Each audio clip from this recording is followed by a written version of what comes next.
Nangyari pa po ito ng 2020. So ang anak po ninyo at that time was ilang taon? 12 years old or 13? Yes po. Okay. Ngayon, 18 na siya. Legal age na. So ang sinasabi po ninyo, mula noon, hindi nyo na siya nakausap? Hindi na siya nagpakita sa inyo? Noong 2021 po, nakakausap pa niya po yung panganay ko. Opo.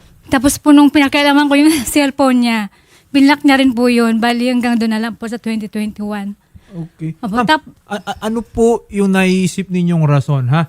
Bakit ang mister po ninyo, bigla na lang, kasi lumalabas, parang inabandona na kayo eh. Opo.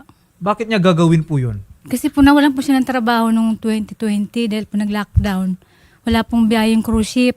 Doon po kami na nag-away kami po kasi po meron po kami hulugang bahay sa Camellia. 34,500 po monthly, no? Tapos nangupahan pa kami doon po. Barisig na kaming away. Tapos siya rin po, ano siya sa barkada at saka bisyo. Parang doon na lang po siya palagi. Minsan na lang siya nauwi.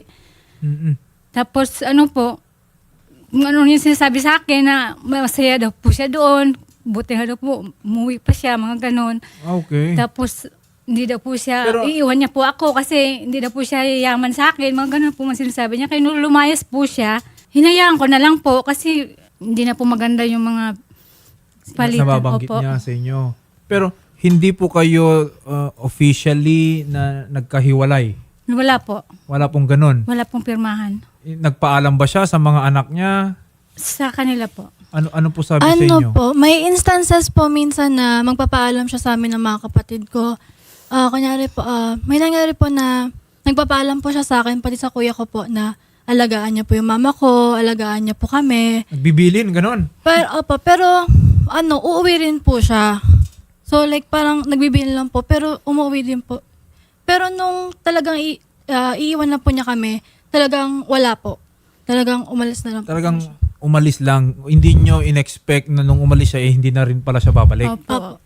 Okay. So ma'am, kung 2021, na kausap pa niya yung isa ninyong anak, after po noon, wala na. Wala na po. Wala nang ni kumusta na kayo? Wala na po. May kailangan ba kayo? Wala na pong ganun. Wala po. Alam niyo po ba, may balita po ba kayo kung asan na siya? Sabi po nung benan ko, kasi po nung 2024 po, umuwi po na po siya ng Butuan. May kasama po siyang babae, yung kapitbahay nila dati sa Benevista. Yun po ang pinakilala niyang asawa niya, may isang bata. So may pamilya na. Yan po ang sabi nila, yung nagparating sa akin. Wala naman po akong ebidensya, kaya hinayaan ko lang po. Ito po nung May lang po, na tinawagan nila, yung number po ni Papa nila. Yung babae na po yung sumasagot. Pero ma'am, sure pa tayo na buhay pa siya? Opo, kasi po kakalaw niya lang sa BPI nung... Recently lang po. Ito pa lang po. Nung, So hinahanap niyo pa rin siya hanggang sa ngayon? Opo, kasi po Okay. nag-aaral pa sila eh. Oo. Wala na bang tulong talaga? Wala po talaga. Tsaka, Totally Talagang wala. inabando na. Ganun Opo. lumalabas yung nangyari po dito. Opo. Okay. Ma'am, ganito po ha.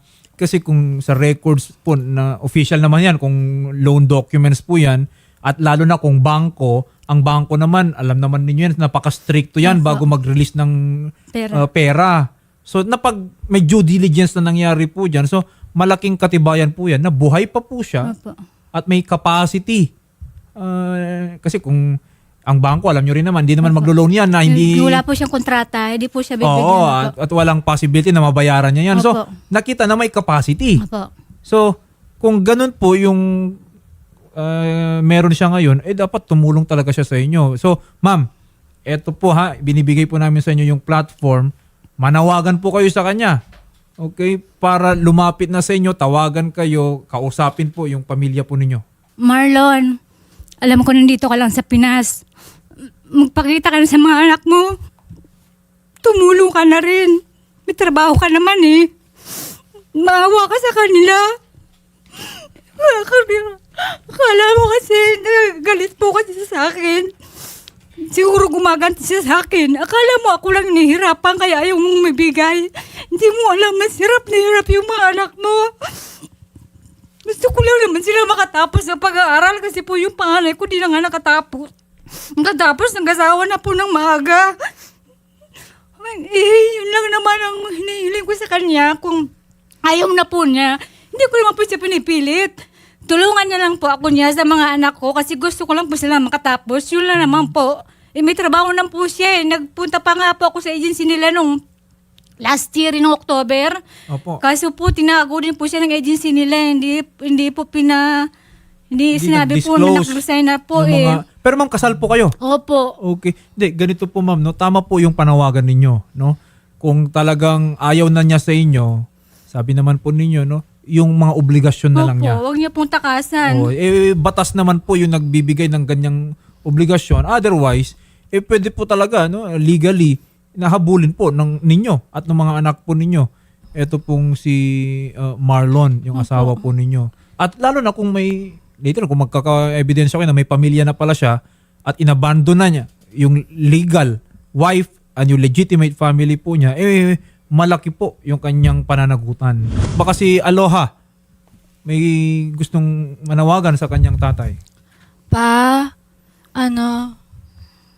Tulungan mo naman kami pa. Gusto pa namin ni Iya makapagtapos. At saka, inaantay pa rin namin Iya yung sinabi mo sa amin na babawi ka pag nagkatrabaho ka, tutulungan mo kami, kakamustahin mo kami. Kahit yun na lang yung gawin mo para sa amin ngayon, kahit doon ka na lang bumawi, kahit tulungan mo na lang po kayo makapag-aral ni Iya. Maraming salamat po, Ma'am Aloha and Ma'am Dolores.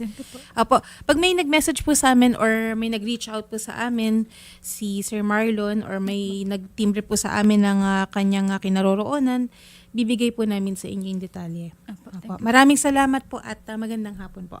Thank you. Thank you Salamat. po.